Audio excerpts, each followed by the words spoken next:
Hello everybody, Derpalypse here, welcome back to Leviathan. We're gonna be finishing up these books that we're about to be recording, and then we'll be moving on to Destruction Detective. That's like 50 chapters, I believe. I don't remember, I'm pretty sure it is. I could just, actually, I have it pulled up right now, I could just go check. If you know, it didn't take 50 years to load for some reason. Goddamn, it's 47. Wait, 47 to 49, around that number. And yeah, I'll be doing Destruction Detective next, but now we just gotta finish up with Leviathan. We're going on book 12, which is the Corridor / Shin / Mang. And we're going to get right into it. And how am I going to do this video differently is, like, I'm not going to be showing you, like, the entire document, basically, of what they say. I'm just going to be just doing the little, like the basic summary of what's going to go down in the book. So hopefully that turns out well. Don't really know how well it's gonna be. And yeah, let's get started. So we start off with the Garnet and Vergilius going through the corridor with a guide from the ring. When they finally get to the place they want to be at, Vergilius decides to cut their legs off. Basically, that's like he cuts their shins off. Instead of killing them, he's like, there you go. Now that you're not dead, you can still be in a retirement home, though. And that's what he did to this guy, and then Garnet was being very upset about it. He did not like what Vergilius did at all, for it, because like, he's very upset right now. And he was complaining like a little bitch, but it is what it is. He's still like young to the fixer game and what they do there in this world. But he should be fine.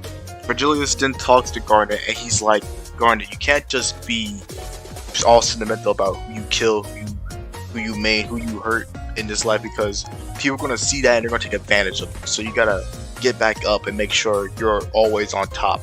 Never show weakness. And that's basically how their conversation goes down for a little bit.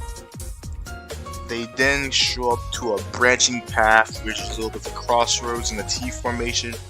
And Vergilius waits for Garnet to respond and asks him which way they think they should go. And Garnet says to the right, and Vergilius already knew that was the right direction.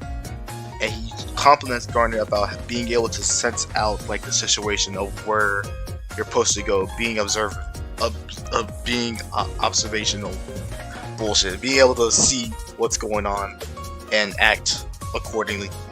And so they start heading on to the path to the right. And they see a random ring member come up. Is a woman. I do not know her name. They do not say her name in this chapter, I believe. But she comes in. She sees Garnet and Vergilius instantly. She's ready to box. She's ready for all that action. She's about to try to kill a color fixer, which is probably gonna go very well for her in about 5 seconds. And yeah, so she starts to pull up with blind rage, going instantly towards Vergilius, swinging some random stick weapon thing. I think it's the little spears that the ring geeks had that she's using.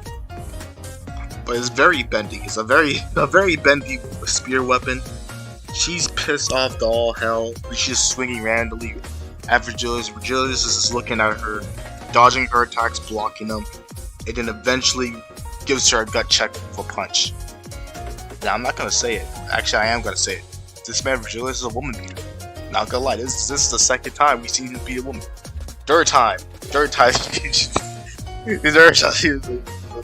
the second time. Could be a third time, actually, if you continue down further into this book. We'll see a third time. But yeah, he is absolutely destroying her ass. Like, he's literally. He's beating the fuck out of her. That's what he's basically doing. And she's just getting even angrier and angrier every time they go on for clash. Vergilius is like, nope, get your ass down, sit down. And then he eventually leads to him telling Garnet to hold his weapon for a bit. The little gladius he holds on him, because all he needs is his hands and his feet to deal with her. Like, the disrespect is crazy here coming from Vergilius. Then they just started to discuss the plan a little bit of what Garnet is supposed to be doing with the sword. He's supposed to be heading past him and continue on down the road to find Lapis. and what the docent hears the plan, but she doesn't hear it fully. She don't know what they're talking about. But she thinks he's disrespecting her. They think that he thinks Vergilius is disrespecting her by talking to Garnet mid-battle with her, and so she just goes even more ballistic. Very not smart. Very not a smart idea to go against a card fixer full of emotion. You don't think about your attacks, because this leads up to Vergilius doing a drop kick through the entire wall. I believe it's a drop kick, and making her neck go like one of those Mortal Kombat finishes. That's basically what happened. But she's fine because she's sturdy. She's built like that apparently, and she's now just laid out on the outside of the corridor. I guess it's like a little bit of a dimensional space that is. I gotta actually go back and see what it looked like again. So it's basically like a bunch of walls with doors in them, and she's just laid flat out through those giant crack.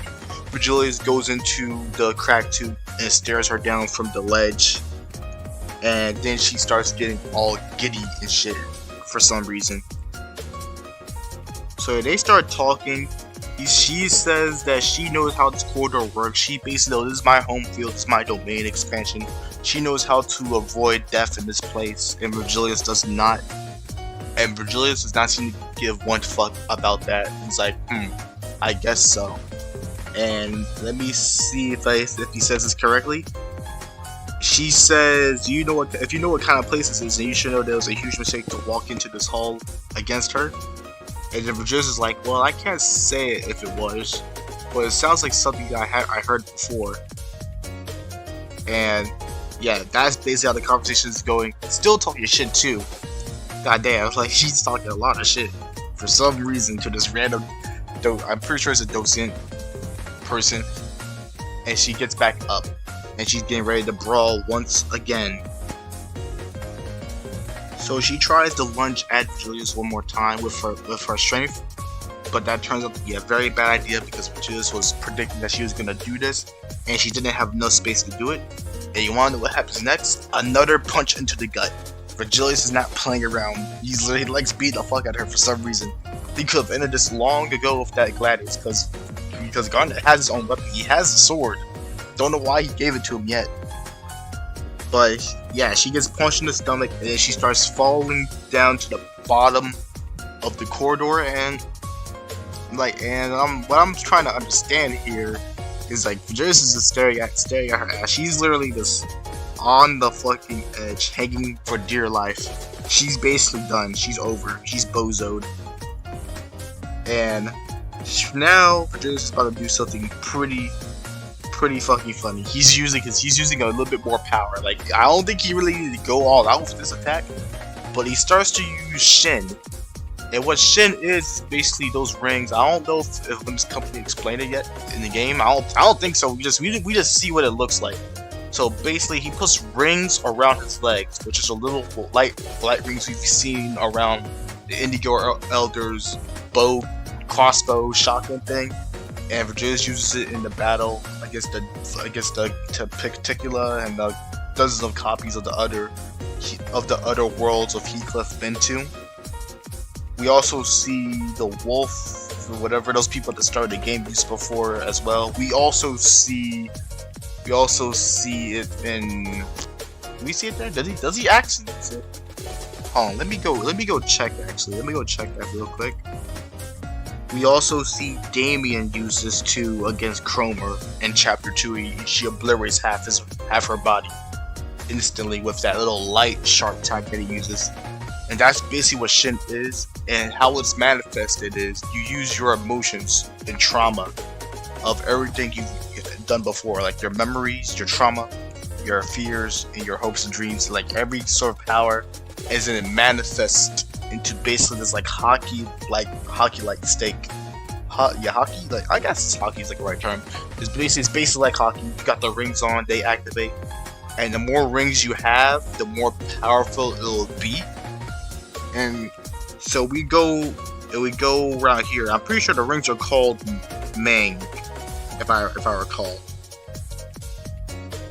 right? Yes. Oh yeah, yeah. He says yeah. It's Mang. That's what the rings are called. They're called the Mang.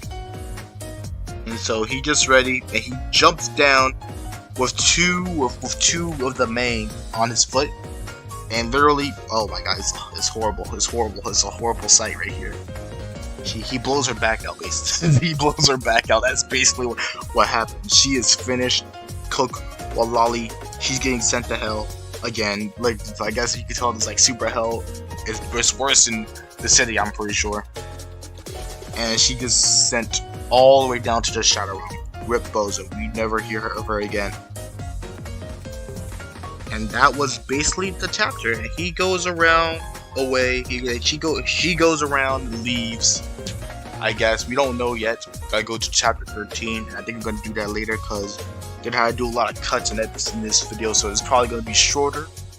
Actually, it's probably gonna be my shortest video. I'm not gonna lie. This is probably gonna be the shortest video that I've ever done, and it might continue on with Destruction Detective 2 because you have to go get these books into one little chapter. So unless I start doing more chapters in a single video, but not really confident in my ability to do that yet. But that's probably going to be changing real quick after I get Leviathan done. I plan on doing that more with Destruction Detective. But that's about it. So thank you all for watching. I'll see you in the next video. I think it's gonna be another Leviathan, not Leviathan. It's gonna be another Leviathan Corporation video, and then I think we'll be ready for the warp train interval, Murder on the Warp Train. So that'll be interesting. But yeah, until then, see you later.